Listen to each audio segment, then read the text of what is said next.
Hello बच्चों, let's read this question. The question says this question consists of two statements each, printed as statement 1 and statement 2. While answering this question, you are required to choose any one of the following responses. Statement first is among the halogen, bond energy of fluorine is minimum. So what is bond energy? Bond energy is the amount of energy required for breaking the bond. Amount of energy required to break the bond, उसे हम bond energy कहते हैं और bond energy को ही हम bond enthalpy भी कह सकते हैं. This is also bond enthalpy. Okay, so हम यहाँ बात करें हेलोजेंस में.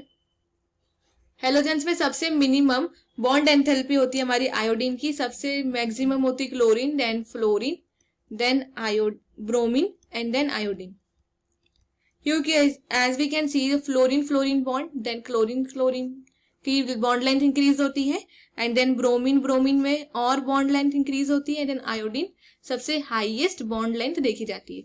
सो एज वी मूव डाउन, जो बॉन्ड लेंथ है, bond length increases and bond length increase होती है, दैट्स व्हाई यहाँ पे बॉन्ड एनर्जी डिक्रीज होती है.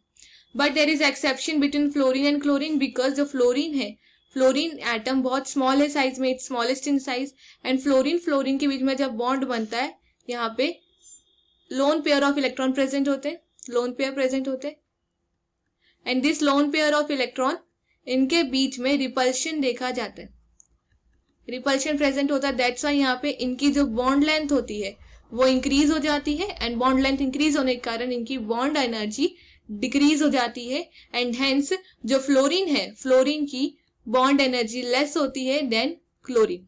ओके, तो ये एक्सेप्शन देखा जाता है इन दोनों में. सो फर्स्ट स्टेटमेंट हमें गिवन था among the halogen bond energy of fluorine is minimum, so ये रॉन्ग हो गया.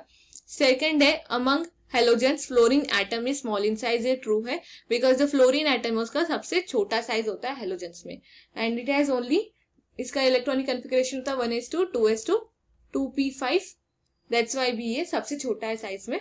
So statement 1 is false, but statement second is true. So the final answer is option D. Hope you understand it well. Best of luck.